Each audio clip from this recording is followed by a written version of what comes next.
Hello everyone, I'm Shubham and you're watching Shubh Speaks. Hello everyone.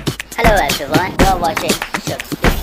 आपको पता है हमारा भारत देश पूरी दुनिया में दूसरे नंबर पर आता है यूनाइटेड स्टेट्स के बाद में, जहाँ पे सबसे ज़्यादा इंग्लिश बोली जाती है। कॉन्ग्रेचुलेशंस। और सच में क्या ये अचीवमेंट है? According to Indian national language act 1963, Hindi is the official language of India and English is also use for official works in India. All over the world English is just a language, but काश India में भी सिर्फ ये एक language ही हो पाती। आजकल के पेरेंट्स अपने बच्चों को इंग्लिश मीडियम कॉन्वेंट स्कूल्स में पढ़ने के लिए भेजते हैं, बट जो बच्चे उन स्कूल्स में पढ़े हैं उन्होंने ये नोटिस ज़रूर देखा होगा, फ़ाइन, हिंदी बोलने पर फ़ाइन। 73 साल 73 ईयर्स हो गए हमें अंग्रेज़ों से आज़ाद हुए, और जो उस टाइम पर अंग्रेज़ों से लड़े थे आज़ादी के लिए, उन्होंने सोचा होगा कि अब तो हम आज़ाद हो गए हैं, अच्छे से जिएंगे, हमारे बच्चे अच्छे से जिएंगे।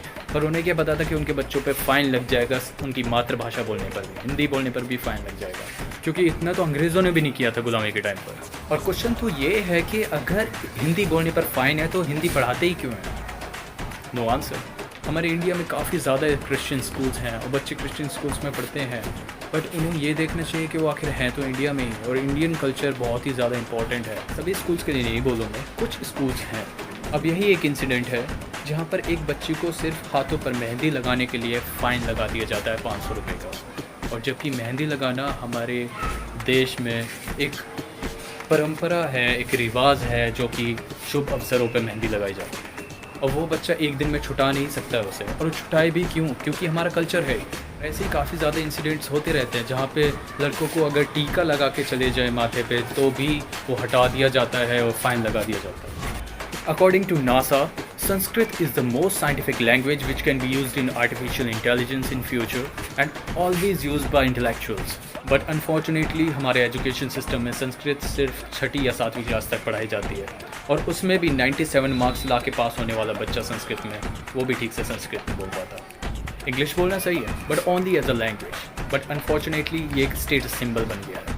सभी अपने बच्चों को बचपन से ही इंग्लिश सिखाने में लगे हुए हैं, बट रिज़ल्ट ये आता है कि वो हिंदी की काउंटिंग्स तक याद नहीं कर पाते हैं, 79 और 89 में फ़र्क नहीं कर पाते।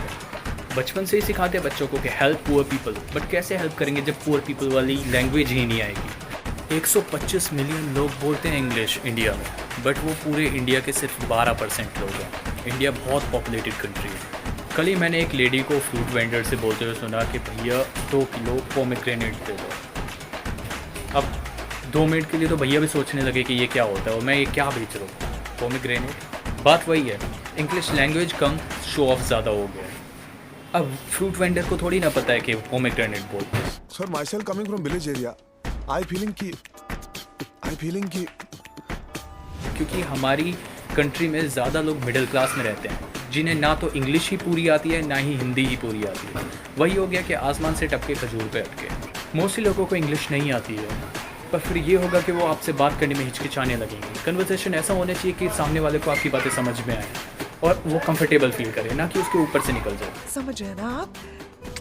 लेकिन सुन के अच्छा लगा। होने ये लगा है कि हिंदी बोलने में शर्म आने लगी और English is cool. English is cool, but Hindi अगर नहीं आती है तो ये शर्म की बात है। हम वेस्टर्न कल्चर को इतना ज़्यादा अपना रहे हैं कि हम अपना खुद का कल्चर खोते जा रहे हैं, तो ये सब नहीं होना चाहिए। हमें थोड़ा अपनी लैंग्वेजेस, अपनी इंडियन कल्चर पे भी ध्यान देना चाहिए।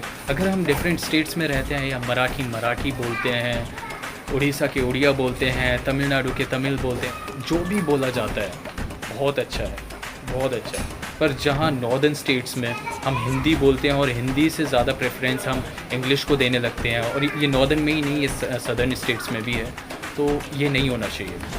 हम अपने कल्चर को बचा के रखें तो वो बहुत ही ज़्यादा बेटर होगा हमारे लिए, हमारे फ्यूचर के लिए भी। बच्चे इंग्लिश सीख रहे हैं, अच्छी बात है, बट ये ना हो जाए कि हिंदी बोलने में शर्म आने लगे। ऐसी सोसाइटी नहीं बनानी है, क्योंकि हम हिंदू हैं, हम मुस्लिम भी हैं, हम सिख भी हैं, हम ईसाई भी हैं, और हम सबसे पहले हिंदुस्तानी हैं, तो हमें अपना कल्चर नहीं भूलना चाहिए।